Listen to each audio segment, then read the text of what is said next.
de la boca hasta el ano, pero que también incluye estructuras que se encuentran anexas a esto, ¿verdad? Podemos Digamos que hablar que sí, entonces ¿verdad? de los No, labios, eso.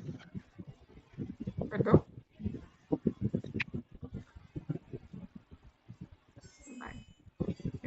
Va desde los labios, ¿verdad? Hasta el ano, y decíamos glándulas anexas. Glándulas anexas como también tenemos glándulas salivales, tenemos al hígado, ¿verdad? Tenemos al páncreas y también tenemos, aunque no es una glándula, la vesícula biliar, ¿verdad? Ya sabemos que es una bolsita y que nos ayuda con todas estas funciones.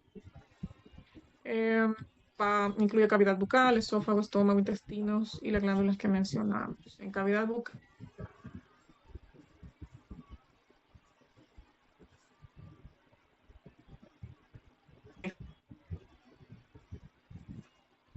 puede ocurrir, yo le señalo a usted el vestíbulo, yo le señalo a usted las encías, yo le señalo a usted el piso de la boca, ¿verdad? O yo le señalo a usted el paladar, ¿verdad? Yo le pregunto, ¿qué tipo de mucosa podemos encontrar en la zona señalada? ¿Verdad? Por ejemplo. Entonces, por lo cual es muy importante que revisen esta teoría, ¿verdad? Porque es interesante entender por qué es mucosa masticatoria, por qué solo es de revestimiento y por qué es mucosa especializada, ¿verdad?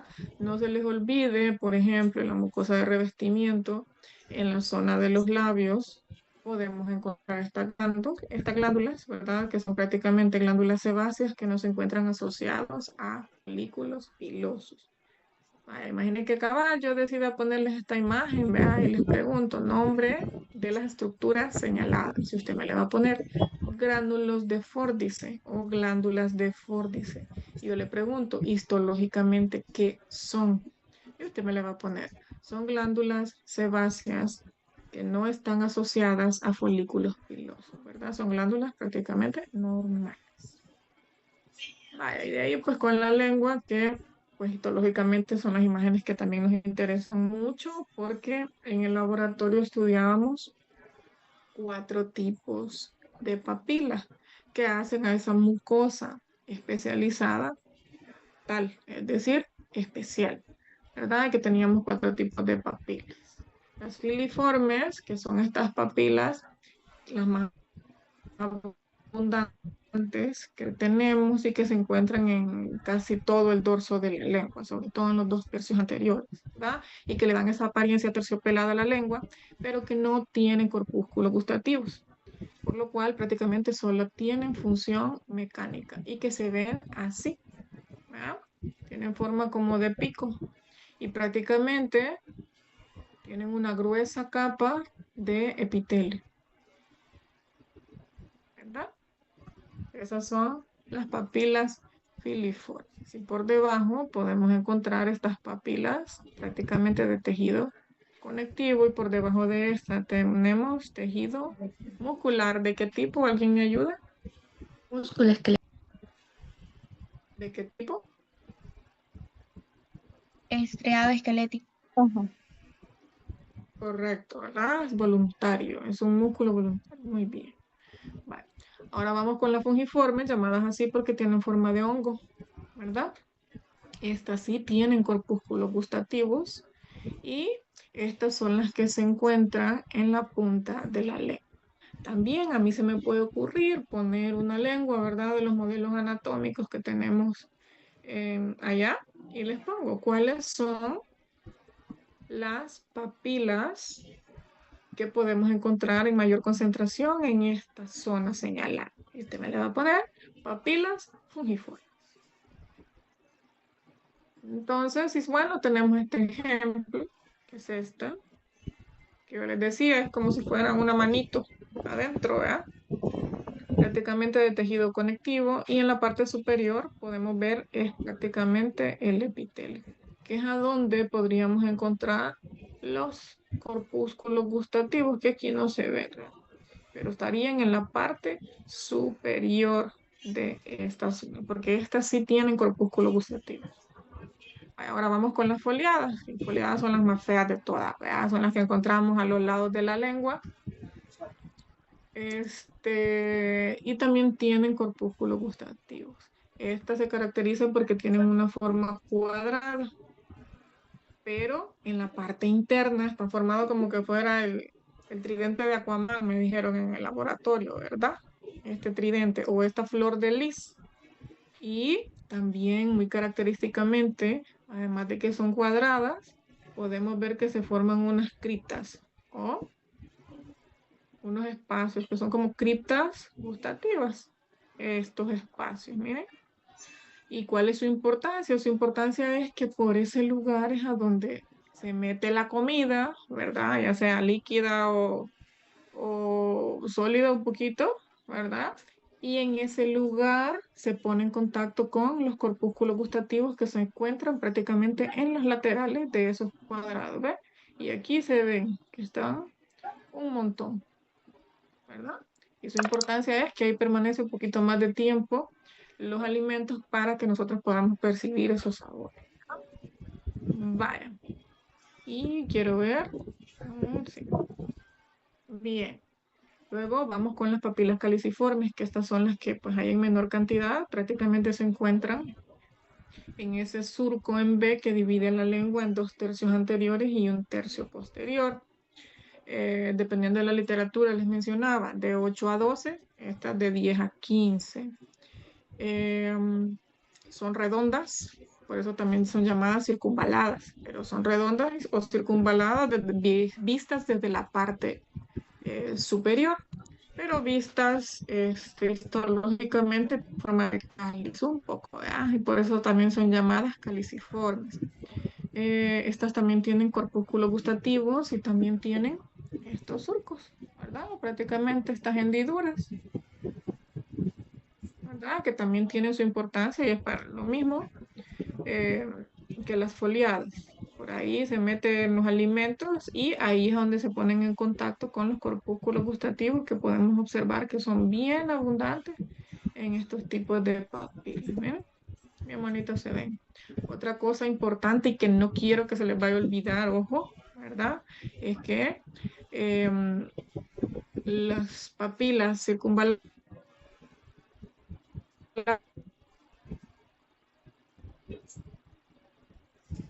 están asociadas a la diapositiva, son glándulas de von Ebner y son estas que se encuentran aquí abajo, ¿ves?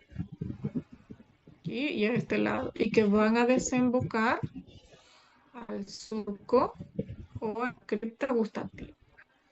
Ahí, que es donde se van a ir a poner en contacto con el alimento. Vale. ¿Qué más? Nada, para que hicieran el ejercicio, ¿verdad? Hasta ya lo saben, los tienen nombrados. ¿Cuáles son las que tienen? Miren, las asociaciones con las glándulas de von Ebner, que serían estas. Son las circunvaladas, ¿verdad? Aquí están las cuadradas, aquí están las filiformes y aquí están las fungiformes. Vale, muy bien. ¿Qué más? Vaya, importante, ¿verdad? Lo de los corpúsculos gustativos, que son estas estructuras ovoides o redondas que también tienen sus partes. A mí me interesa que solo recuerden los tipos celulares, ¿verdad? Que tenemos células sensoriales, pues prácticamente son células nerviosas, ¿verdad? Y como les mencioné, las células nerviosas son aquí al buen salvadoreño son un poco culecas que a solas no se sostienen y por lo cual siempre necesitan células de soporte o células de sostén. Entonces ahí está siempre su célula sensorial y a la par su célula de soporte, ¿verdad? Y también, como todo tejido, tiene sus células madres que generalmente se encuentran en la base. Entonces aquí tenemos a la célula base, ¿verdad? Otra cosa importante es que estas células de soporte y las células sensoriales en el extremo que está en contacto con el exterior tienen microvellosidades que ayudan también a absorber, prácticamente a percibir esos sabores. Y atraviesan esas microvellosidades un espacio que se llama poro gustativo, ¿verdad? Eso en la parte superior o en la parte externa. Hacia la parte interna, pues a lo que va una célula sensorial es prácticamente a conectarse con células nerviosas, es decir, células que constituyen un nervio y es esto pálido que podemos ver en esta parte de abajo. De los corpúsculos gustativos es lo que me interesa. Nervio los tres tipos celulares que pueden ser, no sé, se me ocurre a mí, señalo aquí y les pongo, ¿cuáles son los tipos celulares que constituyen la estructura señal? Y se me le pone células sensoriales, células de soporte y células basales. Y ya. ¿Ah? Os pregunto esta estructura, ¿cuál es el nombre del espacio señalado? Usted me le pone foro gustativo. ¿Cuál es el nombre de la especialización apical de las células, verdad? Y que se encuentra señalada. Usted me le pone microvellosidad. ¿Ah? ¿Cuál es el nombre de la estructura señalada aquí abajo? Usted me le pone nervio. Y ya está. Bien. Y aquí lo mismo. Podemos en esta imagen señalarlo. El nervio, el corpúsculo gustativo, el poro gustativo, la microvellosidad, que bueno, aquí no se ve, pero yo les podría poner aquí una pregunta para que me lo entiendan. ¿Verdad? Y ya está. Siguiente. Esto no lo vamos a repasar, ya lo hemos comprendido. Esta imagen también es preguntable, ¿verdad? Pero ya está bien nombrado, así que también no nos vamos a detener en esto. Y lo de los dientes, no lo pasen por alto, ¿verdad? Recuérdense que al final esto es un ejercicio. Y también a mí se me puede ocurrir ir a buscar un cráneo, poner el maxilar inferior, señalar un diente y les pregunto, ¿cuál es este diente? ¿Ya? O ponerles un casito y les digo, bueno, este es un señor que en una pelea casi pierde este diente, no sé, algo.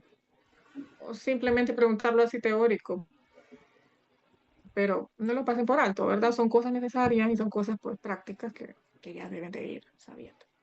Bueno, aquí no nos vamos a detener mucho, está todo nombrado, prácticamente.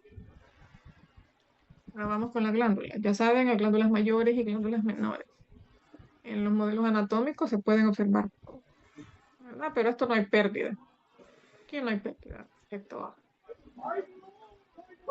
vaya, esto tampoco no nos vamos a detener. Ya saben que la unidad funcional y estructural de las glándulas salivales se llama cialona y que están formadas por dos partes de manera general.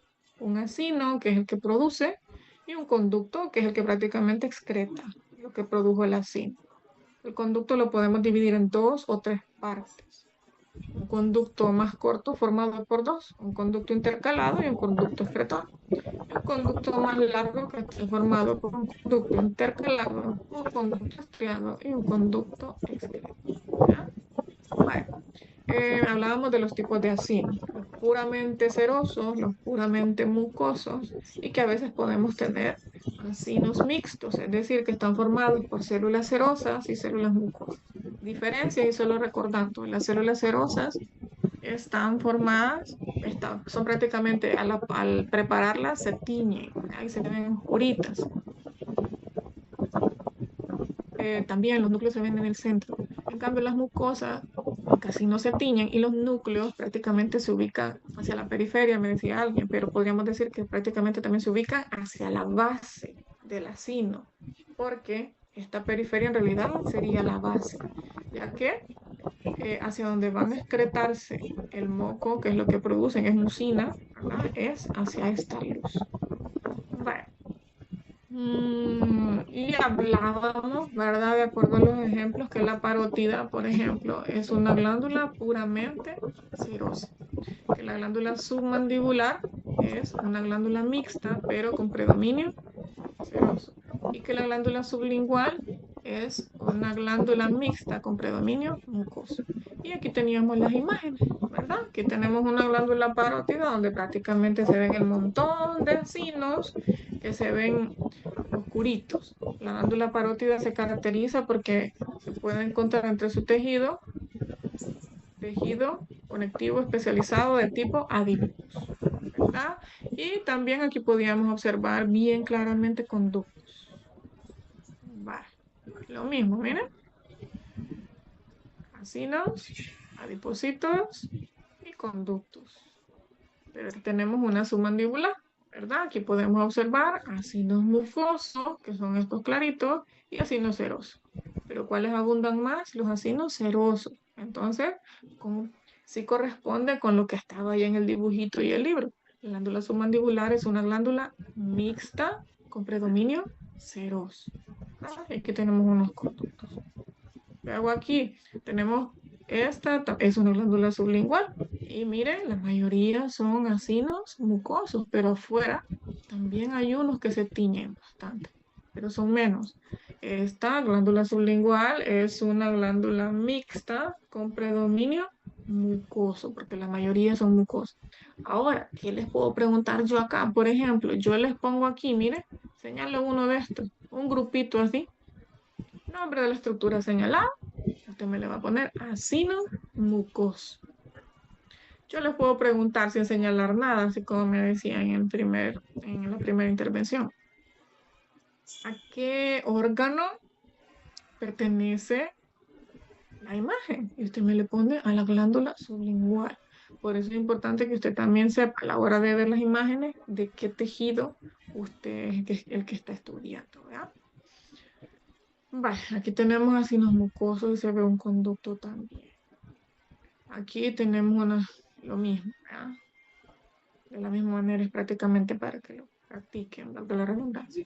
De las amígdalas dijimos que no íbamos a hablar en este laboratorio. Ahora vamos con el esófago, empezamos con la parte del tubo digestivo, ¿verdad? Que es donde prácticamente empezábamos. El esófago es ese tubo muscular que podemos dividirlo en 3 tercios. Un tercio superior formado por músculo esquelético o voluntario. Un tercio inferior formado puramente por músculo liso y un tercio medio que es prácticamente una zona de transición en donde va terminando el músculo esquelético voluntario y va iniciando el músculo liso involuntario, ¿verdad? Porque desde a partir del tercio inferior ya no controlamos. Y el tercio superior es el que nos ayuda en el proceso cuando nosotros tragamos o prácticamente iniciamos esta parte y lo mandamos para el tubo digestivo. Vale. El esófago, decíamos, como prácticamente todas las capas en el tubo digestivo son 4. Mucosa, submucosa, una muscular externa y una serosa. ¿Verdad? La mucosa está formada por un epitelio, por debajo tenemos una capa de tejido conectivo, ¿verdad? Una lámina propia, pero también encontramos una muscular de la mucosa, ¿verdad? Y saber que existe es lo que nos ayuda a entender que debajo de la mucosa tenemos una submucosa, pero que después de la submucosa tenemos una muscular externa.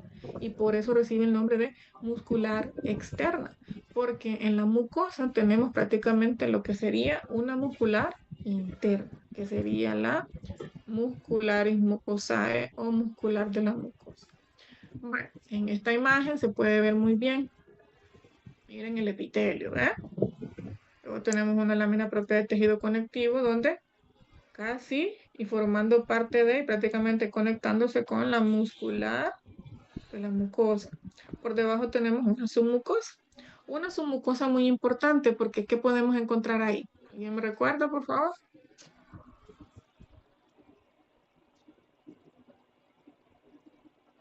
¿Cómo dijo la pregunta tú? ¿Qué hay en la submucosa que es muy importante?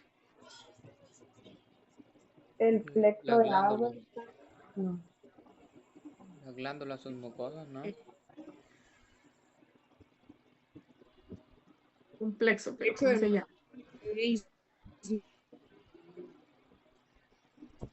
El plexo de Plexo. agua.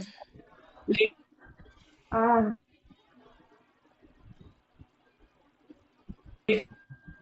Vamos a aprender para que aquí, en algún momento, histológicamente, a usted le pregunten que a dónde está el plexo de Meissner, como usted se lo aprendió, plexo submucoso de Meissner, usted le va a decir en la submucosa, ¿verdad? Entonces ya lo tenemos. Entonces es muy importante porque el plexo de Meissner inerva a quién. Al músculo liso que posee la submucosa. No era. Correcto. No, no es a la submucosa. Mucosa. Mucosa, ¿verdad? Muscular de la mucosa. Muy bien. Ahora, después de esto vamos con la muscular externa. La muscular externa en el esófago está formado por una capa circular interna y una capa longitudinal externa, que aquí bien se ve, miren, aquí está, desde aquí hasta aquí, la capa circular interna. Si yo les pongo un corchete, miren, les pongo un corchete desde aquí, desde el extremo de la foto, esperen, voy a buscar uno. Si yo les pongo un corchete desde aquí hasta aquí, ¿pudieron ver, chicos? Veamos, desde aquí hasta el final de la foto en el extremo, ¿cómo se llama eso? Muscular externa. Correcto. Pero si yo les pongo un corchete desde aquí, miren, ¿pueden ver desde dónde? Hasta aquí, ¿cómo se llama eso? Circular interno. Circular interna de quién? Con nombre y apellido. Lo voy a querer con nombre y apellido. De la capa muscular externa. No sé. Correcto. Pero si yo les pongo un corchete desde aquí hasta aquí, ¿cómo se llama? Longitudinal externa. ¿De quién? De la capa muscular externa. Correcto. ¿Verdad? Quiero nombre y apellido. Muy bien. Ahora, del esófago prácticamente, pues, esto, lo que vamos a decir. Ahora, importante aquí saber cuál es el epitelio que podemos encontrar en el esófago. Es un epitelio plano, estratificado, no queratinizado, ¿ya? Bueno, es bien bonito. Entonces, aquí importante aprender qué órgano es este, ¿ya? Por ejemplo, ya les va. Ajá, ¿a qué órgano pertenece la imagen? Y yo no le señalo nada. Entonces usted le pone el esófago Esófago. y ya, epitelio, solo eso.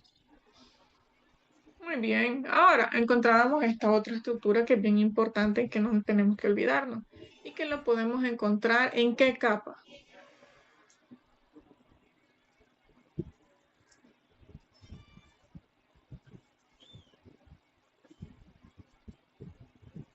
¿En qué capa podemos encontrar esta cosa? Y la muscular externa. En la muscular externa, prácticamente entre las capas musculares, ¿verdad? Prácticamente nos ayuda a inervar las capas musculares y se llama plexo mientérico de Auerbach o plexo de Auerbach. Me lo pueden poner de tu forma.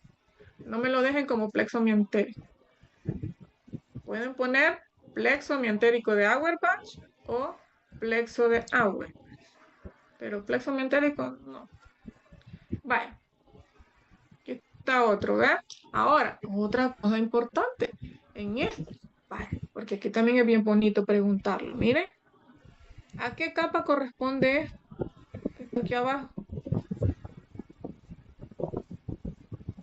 Muscular externa.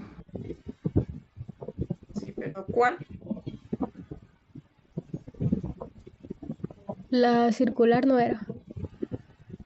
Correcto, es la circular interna, porque se pueden ver prácticamente las fibras musculares, ¿ya?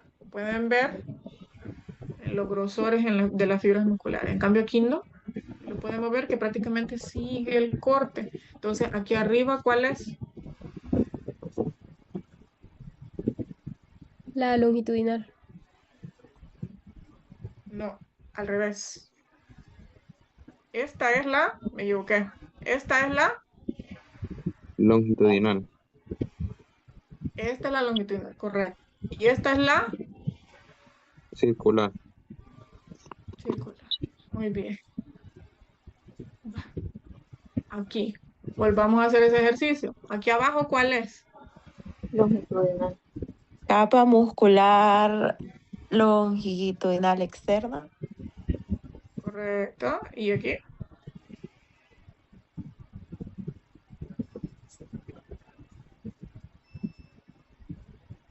Circular interna. circular interna de la capa muscular externa. Y en el centro ya sabemos quién tenemos, ¿verdad? Bueno. Ahora vamos con el estómago. Vaya, el estómago es esa estructura que prácticamente tiene una mucosa secretora, donde ya prácticamente empezamos otro tipo de digestión. Realmente la digestión empieza desde la boca, empieza desde la cavidad oral, donde también se secretan enzimas, pero en el estómago también se lleva a cabo esto. Por eso, dice el estómago, miren, tiene un epitelio cilíndrico simple mucoproductor o también mucosecretor. Y ya vamos a hablar de qué es lo que tiene, como revisábamos en el laboratorio. Dice un epitelio cilíndrico simple. ¿Cómo se vería un epitelio cilíndrico simple? Así sin más, prácticamente una capa de células cilíndricas.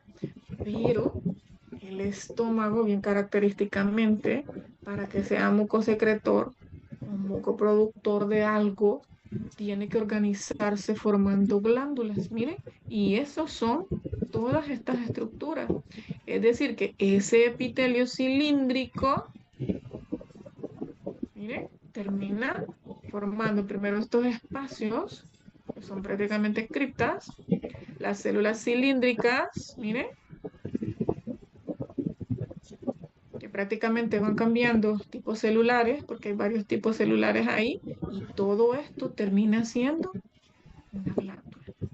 Glándulas más complejas, pero mire, sigue siendo un epitelio cilíndrico simple, desde que inició ahí arriba, pasando por la parte de abajo, hasta que termina ahí arriba. Sigue siendo un epitelio cilíndrico simple, nada más que está organizado en forma de glándula. Así que por eso yo mencionaba, si yo les pregunto este epitelio gástrico, ustedes me le ponen epitelio cilíndrico simple organizado en glándulas. En esta imagen, que era importante de ver también, era importante que viéramos que a qué estructura corresponde este lado. Esófago. ¿Qué epitelio tiene el esófago? Epitelio plano, no polarizado. Vamos Eh, A ver. Epitelio Plano, simple, estratificado estratificado, no queratinizado. Bien, ¿verdad? Y miren, bruscamente cambia, miren, bruscamente cambia a esta zona. ¿A quién corresponde? Al estómago. Al estómago. ¿Y qué epitelio tiene el estómago? Dijimos que iba a quedar. Epitelio cilíndrico simple. Epitelio cilíndrico simple, ¿Y qué más le vamos a agregar? organizado con Organizado en glándulas. Y organizado en Organizado en glándulas. Muy bien, excelente. Ahora, si yo les pongo aquí una línea punteada, miren, desde aquí, aquí, aquí, aquí, aquí, aquí, aquí, aquí, aquí, aquí, y yo les pregunto, ¿qué zona está señalando la línea punteada? La unión esófago-gástrica. Esófago gástrica o gastroesofágica, de cualquiera de las dos maneras me lo pueden poner. Muy bien, muy bien. ¿Entendimos? ¿Vamos bien? Para que no lo había entendido. Vale, ahora, a pesar de que tenemos un epitelio cilíndrico simple, ¿verdad? En glándula, aquí lo importante es histológicamente saber, sí, sigue siendo cilíndrico simple, pero como dijo la doctora, ¿verdad? Miren, bueno, no lo digo yo, ¿verdad? Lo dicen los libros y es lo que se sabe. Pero podemos encontrar diferentes tipos celulares. Empezando, miren, desde las más superficiales, tenemos células mucosas superficiales. ¿Qué hacen las células mucosas superficiales? Producen moco. Después tenemos otro poquito de células mucosas que prácticamente forman el cuello de la glándula. ¿Qué producen células mucosas del cuello? Moco. Pero luego también entre ellas empiezan a aparecer unos tipos de células especiales. De células especiales. Y aquí tenemos las primeras que empiezan a aparecer. Se llaman células parietales. ¿Cuál es la importancia de las células parietales? De las células parietales, dijo. Uh-huh. La producción de factor intrínseco y... Ay, no me acuerdo el otro. Pepsina. Y del ácido clorhídrico. Ácido clorhídrico. Correcto. ¿Da? Bien. Ahora, los tenemos, miren, pin, pin, pin, y las tenemos prácticamente. Ay, esperen, se me van las, se me va la, ¿verdad? Ahí las tenemos, miren, las tenemos prácticamente intercaladas entre todo el epitelio, pero también, miren, son células cilíndricas, o sea, el epitelio no cambia. Siguiente, dice, mire, empiezan a aparecer unas células moradas, miren, unas células moradas ahí, unas células moradas que tienen unos granulitos ahí, que también siguen siendo cilíndricas, miren, el epitelio no le va a cambiar. Y esas células se llaman células principales y pareciera que son las más abundantes. Miren, células principales. ¿Cuál es la importancia de las células principales? La producción de pepsinógeno. Correcto, esa es la respuesta correcta. Pepsinógeno, no pepsina. Porque ¿cuándo es que tenemos pepsina? Cuando entra el en ácido clorhídrico la activa. La activa, ¿verdad? Muy bien. Vale. Siguiente, dice que también podemos encontrar unas células ahí. Bueno, estas no son cilíndricas, puede decir que tienen una forma triangular, pero terminan formando parte de, y son las células enteroendocrinas, que son prácticamente células especialistas en la producción de hormonas, ¿verdad? Pero eso lo vamos a dejar para la parafisiología. Solamente tienen que saber que en el epitelio del estómago, ¿verdad?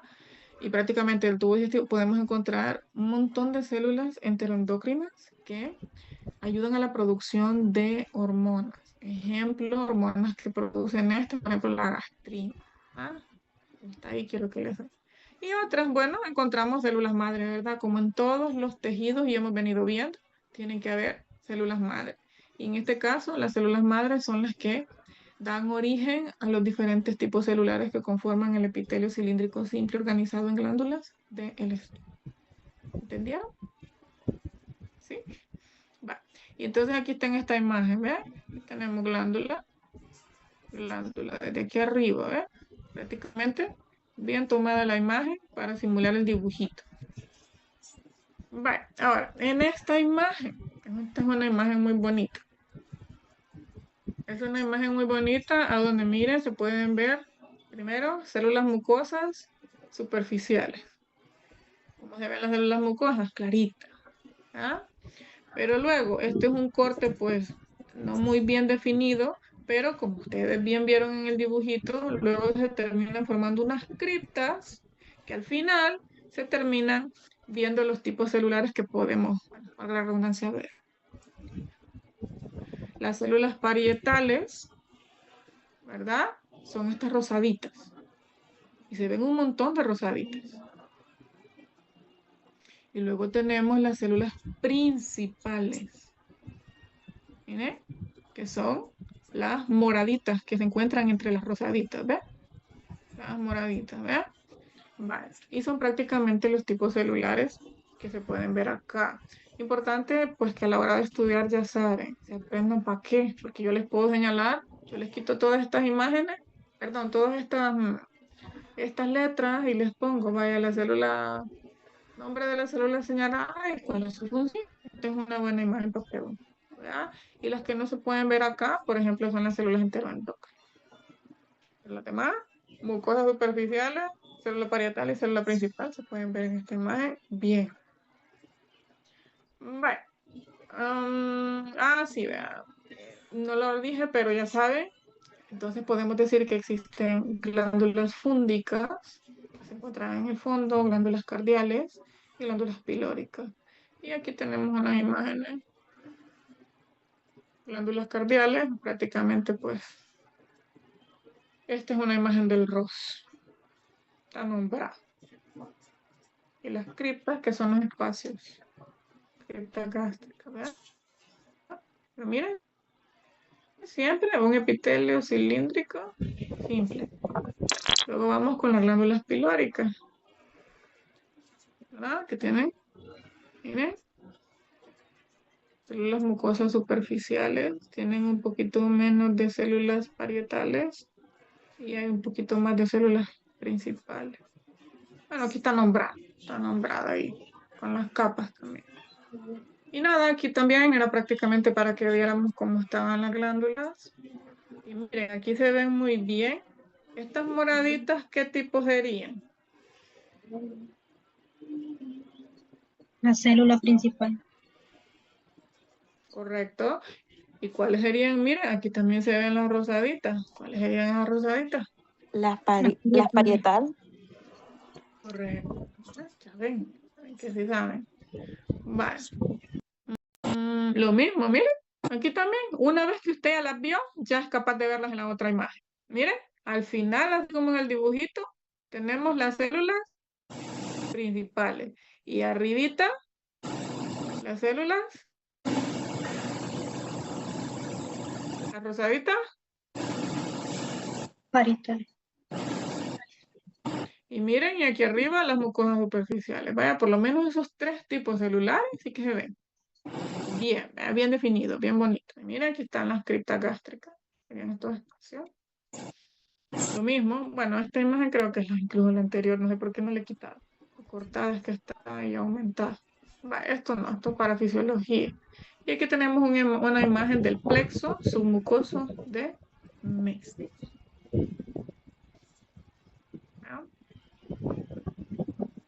Bueno, y recordando que el estómago tiene 3 capas, ¿verdad? Y bueno, eso ya no lo ven. Vamos con el intestino delgado. El intestino delgado y sus 3 porciones, ¿verdad? Aquí nada más recordar la diferencia entre vellosidad y microvellosidad. Bueno, miren, en el intestino delgado dice que seguimos con un epitelio cilíndrico simple, pero bien característicamente, miren, ese epitelio cilíndrico simple tiene microvellosidades. Porque ¿cuál es la función del intestino delgado? Absorción. ¿Sobre todo de qué? De nutrientes. Entonces las células cilíndricas tienen microvellosidades para absorber nutrientes. Bien, ¿qué más dice que tiene? Dice que también tiene células caliciformes que producen no. ¿Verdad? Veamos si es cierto. Histológicamente hablando. Miren, epitelio cilíndrico simple. Aquí no se ven bien las microvellosidades, pero aquí prácticamente se ve un reborde con microvellosidades. Y miren, células claritas entre medio de, estamos hablando de células caliciformes. ¿Verdad? Vaya, pero también, ¿qué pasa? Pasa, aquí viene la contraparte, que estamos hablando de vellosidades, que no es lo mismo. Vellosidades son prácticamente como si estuvieran formándose, así como hablábamos, papilas, vaya. Miren, el tejido conectivo en la parte de abajo recubierto por un epitelio. Pero, ¿a qué se forman? Se forman para incrementar prácticamente la extensión de la superficie del intestino delgado, ¿verdad? Porque si tuviéramos solo una capa así plana, ¿ves? De epitelio cilíndrico simple con microvellosidades y células caliciformes productoras de moco, la absorción sería menor porque hay menos superficie para absorber. En cambio, con las vellosidades, miren, tenemos aquí y así se forman el montón de microvellosidades de tal manera que se incrementa la extensión de superficie para absorber nutrientes. Esa es la cosa. Ahora, ahí teníamos una microscopía electrónica y cómo se ven desde fuera. Desde arriba prácticamente. Y aquí tenemos pues un dibujito.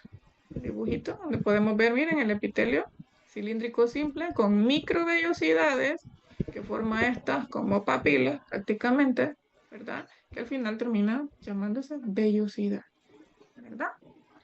Bien, ahora las vellosidades pues tienen prácticamente un tejido conectivo en el centro en el cual podemos encontrar células musculares lisas y también ahí encontramos vasos sanguíneos sin olvidarnos de un vaso linfático que se le llama vaso quilífero central que termina en un fondo ciego y que es muy importante, yo les mencionaba porque como el intestino delgado es esa parte del tubo digestivo donde sobre todo se absorben muchos nutrientes, es muy importante que exista un vaso linfático a donde corran también células también de tipo linfáticas, o sea, células para las defensas que estén en contacto directo, ¿verdad? Y que no solamente tengamos cerca aquí en el tejido conectivo. También es muy importante en esta parte.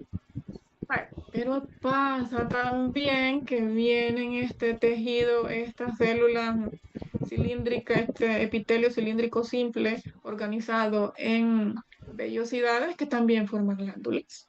Y miren, por eso, tal razón, aquí podemos encontrar, miren, vellosidades, pero en la parte de abajo encontramos glándulas. Y en la parte de abajo estas glándulas son prácticamente, miren, tubulares. No se veían tan redonditas como allá. Tubulares. Y aquí en el intestino se llaman glándulas de Lieberkühn.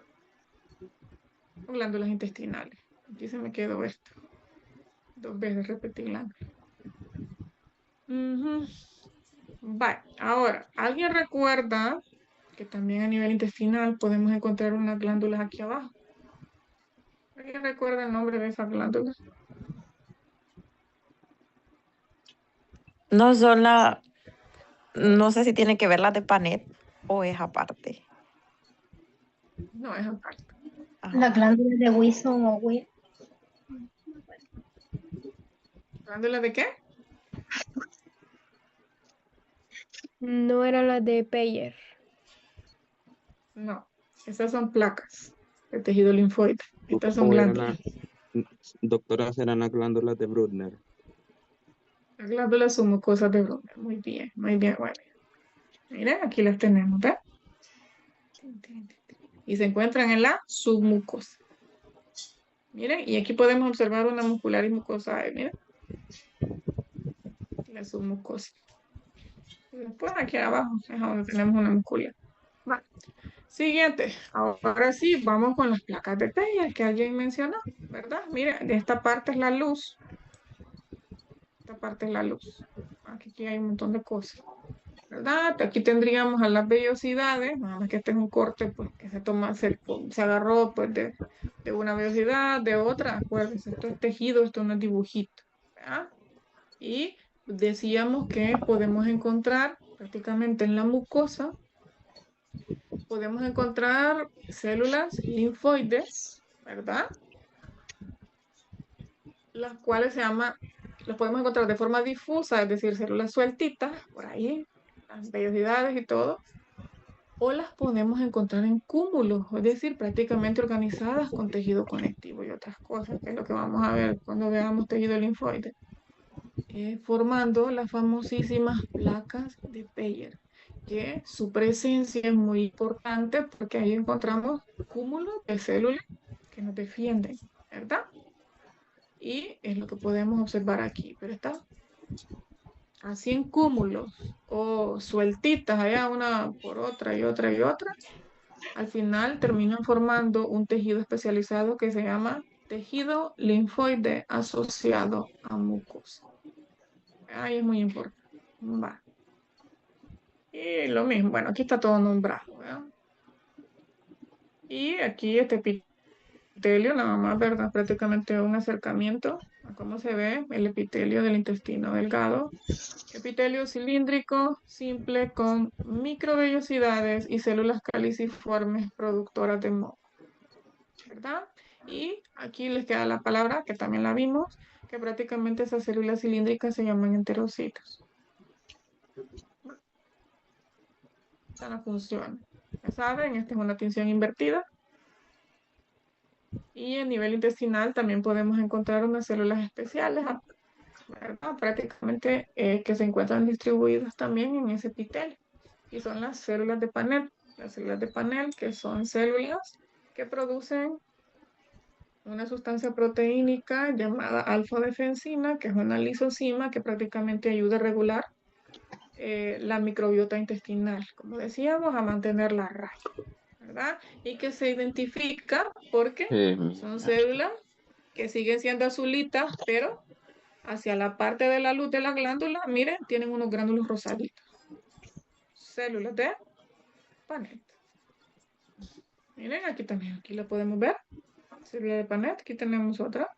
Célula de Panet.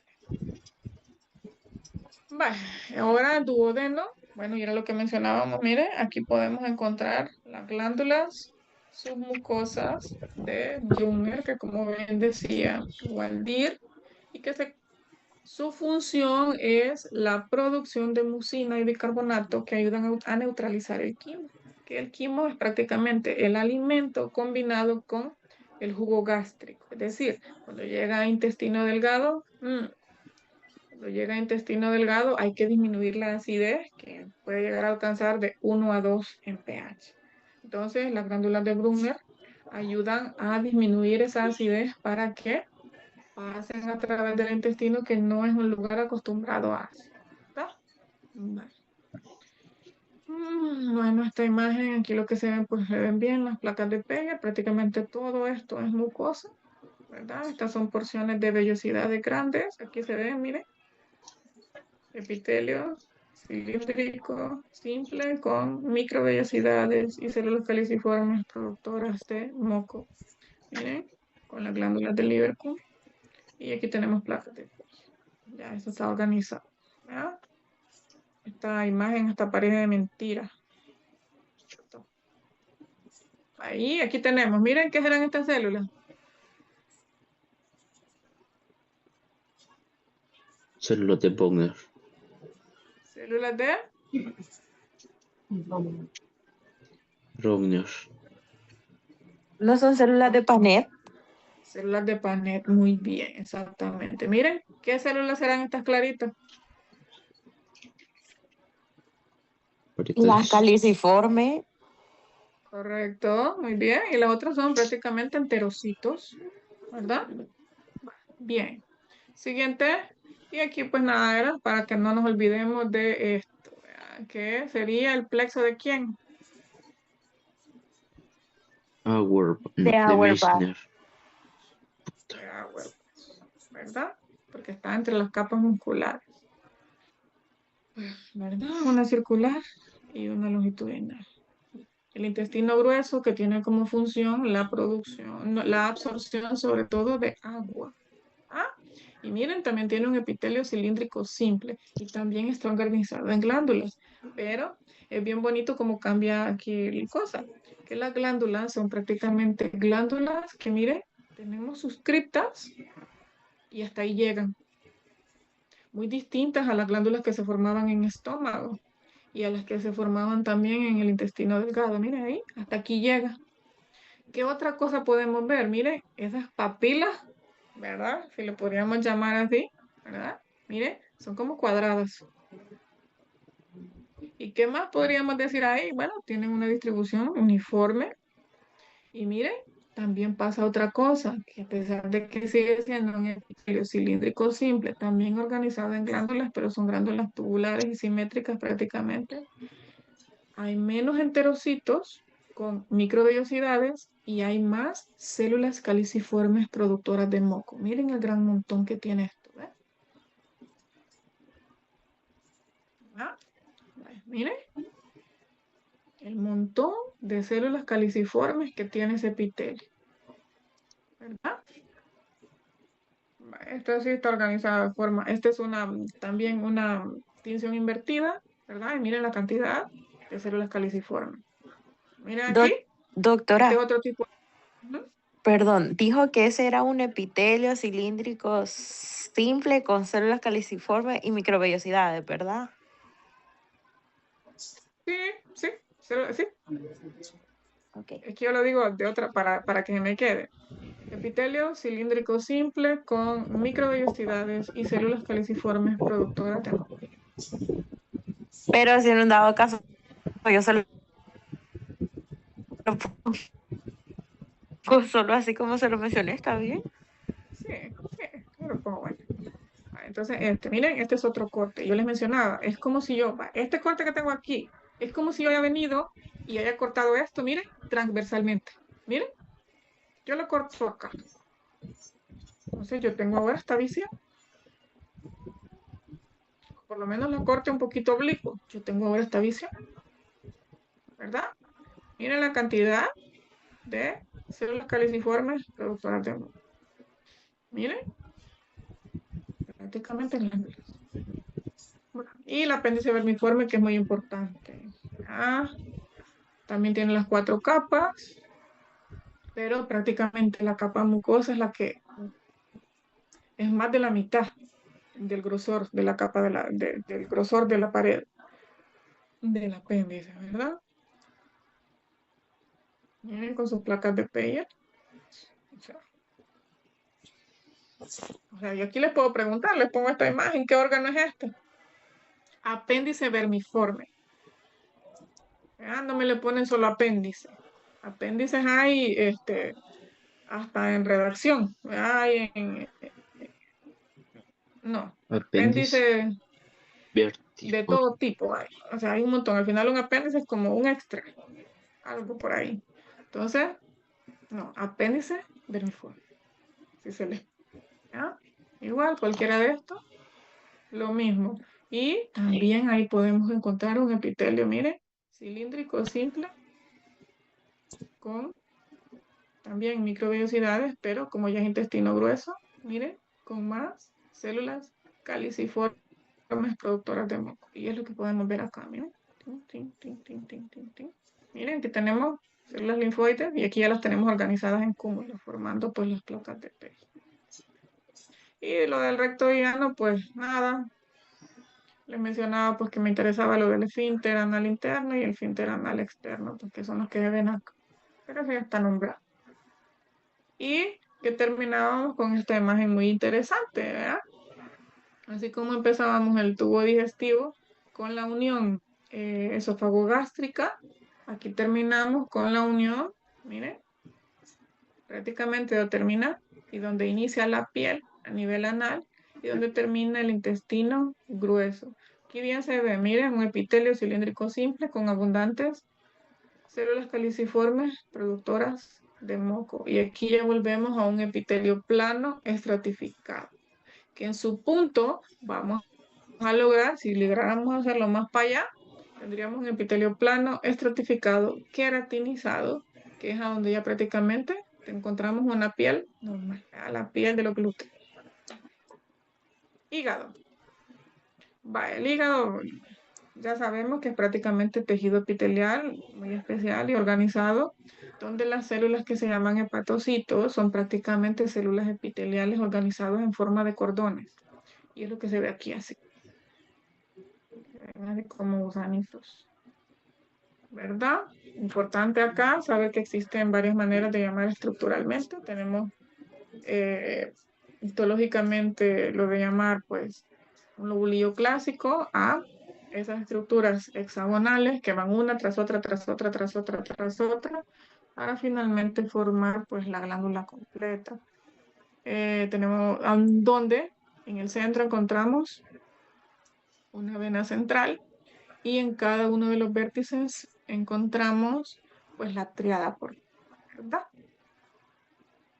Y también encontramos otra forma que es el lobulillo portal, en donde ¿qué pasa? En el centro lo que encontramos es una tríada portal y en cada vértice encontramos una vena central.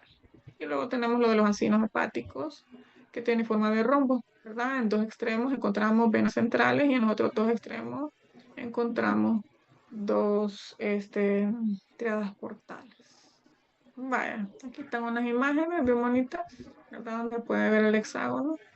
Se puede ver la vena central, por ejemplo, en esta. Y aquí lo que encontraríamos sería la tríada portal. ¿Esta qué será? Esta chiquitilla que se ve aquí. ¿Qué será? La vena porta. Correcto. Muy bien. Y aquí tenemos otros ejemplos, ¿verdad? ¿Dónde? Esto ya se lo saben. Ya saben. ¿Quién forma la tríada portal? La tríada portal la forma la vena porta, la arteria hepática y el conducto biliar. Muy bien. Porque yo puedo venir y les pongo y les señalo los tres. Le pongo un triangulito. Nombre de la estructura señalada. Usted me le va a poner tríada portal. Pero yo vengo y les pregunto, ¿y quiénes la conforman? Y usted ya me le pone ton, ton, ton, ton, ton, ton, ton, ton. ¿Ah? Bueno. Esta imagen no me gusta. Vale. Bueno, y los sinusoides, ¿verdad? ¿Se acuerdan? A la enquete. Pregunta. Nombre de la estructura señalada. No, aquí es mejor. Nombre de la estructura señalada. Sinusoides. Sinusoide hepático le vamos a poner. Muy bien. ¿Qué tipo de es ese? ¿O qué es? ¿Qué es ese sinusoide? ¿Qué es?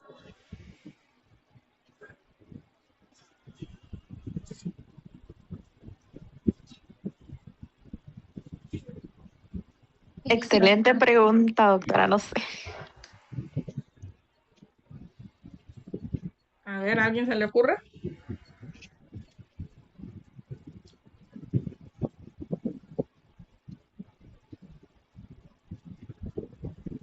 No son los capilares, doctora. ¿De qué tipo? Sinusoide ¿Y qué otro nombre recibe, o discontinuo. Josué? Correcto, muy bien. Muy bien, gracias, Josué. Ah, ¿se acuerdan que eran los capilares discontinuos o sinusoides? Muy bien. Son prácticamente estos capilares que tienen orificios grandotes, que su objetivo no es en general filtrar, sino permitir el paso de grandes cantidades de sangre ahí, ¿verdad? Vale, también se me acaba de ocurrir otra pregunta. Bueno, espérenme. Nombre de la estructura señalada.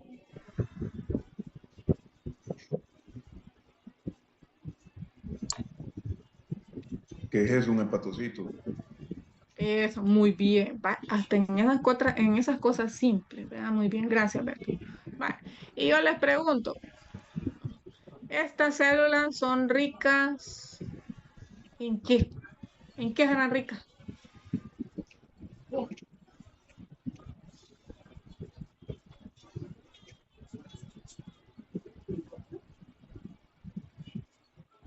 La energía Glucosa. Glucógeno. almacenada en forma de glucógeno. ¿Está? Bien. Ahora, función de esa. Una función. Irrigan al hígado. ¿Cómo?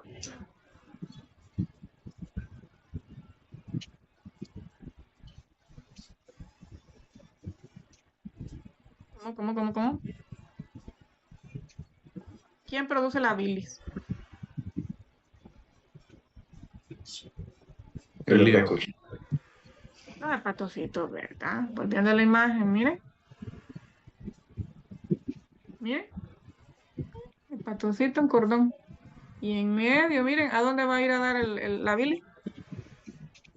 Al conductillo biliar. ¿Verdad? Bien.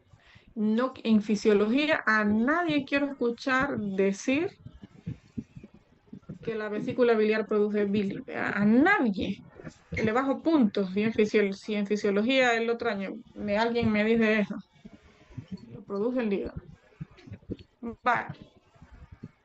Bueno, aquí las inclusiones de glucógeno. Y la vesícula biliar, ¿verdad? Que característicamente carece de su mucosa. Tenemos una mucosa, tenemos una muscular externa y luego tenemos una adventicia. Prácticamente está asociada al peritoneo, sobre todo en la parte inferior. Vale. Aquí tenemos una mucosa. Ahora tenemos, ¿qué tipo de epitelio?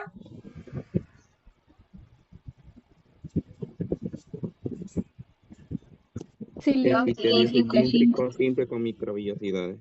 Con microvellosidades, porque una de las funciones que tiene la vesícula biliar es absorber agua, ¿verdad? El exceso de absorción de agua, al final, entre otras cosas, ¿verdad? Es lo que termina también precipitando las sales que vienen en la bilis, que forman los cálculos biliares. Obviamente esto no le pasa a todos. No significa que todo que viene, que tenemos un epitelio, y por eso todos tenemos. No, no es así. No todos desarrollamos cálculos biliares.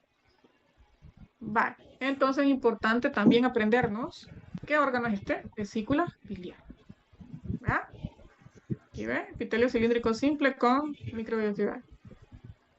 ¿Bien? También. Y lo que yo les mencionaba, que a veces se forman estas estructuras que se llaman, no son estructuras, son invaginaciones de la mucosa que se llaman senos de Rokitansky-Aschoff. Se desconoce en realidad por qué se forman, pero se ha visto que pues, la gran incidencia, es decir, la gran frecuencia de esto en las personas que tienen pues cálculos biliares, ¿verdad? Son esos espacios que miren, prácticamente tienen epitelio en esa zona. Este es otro. Va. Y el páncreas, que esto rapidito. ¿Verdad? El páncreas, que es una glándula mixta que tiene dos zonas. Tiene una zona que prácticamente cumple la función exócrina, es decir, la producción de jugo pancreático, y la otra zona, que es una zona más pálida, la cual cumple la función endocrina, es decir, cumple la función de producción de hormonas, porque los productos de las zonas endocrinas, ¿qué son? Prácticamente hormonas. Ay, miren, aquí se ve. ¿Qué sería esta zona pálida? ¿Cómo es la zona pálida? Endocrina. Muy bien. ¿Y cómo se llama en el páncreas esa zona pálida? Los Los islotes de Langerhans. islotes de Langerhans. Los islotes del ángel. Y todo lo demás, miren, tum, tum, tum, sería la porción o la región exócrina que se encarga de la producción del jugo. Vale. Ay, vamos a ver, esta es la imagen que ya habían aprendido, ya saben. ¿Cuáles son las células más abundantes en los islotes del Langerhans? La beta. Las células. Esto también lo puedo preguntar. ¿Ah? ¿Y producen qué? Insulina. Vaya, muy bien. Las segundas más abundantes son las células alfa, productoras de glucagón, y las terceras, células delta, productoras de somatostatina. Vaya, bueno, las últimas que tienen muy poquito, las del polipéptido pancreático. Trae esta imagen, vea que prácticamente es sacada con inmunistoquímica. Pero bueno. Aquí pues podemos encontrar vasos sanguíneos también en esta zona. Y ya, terminamos entonces.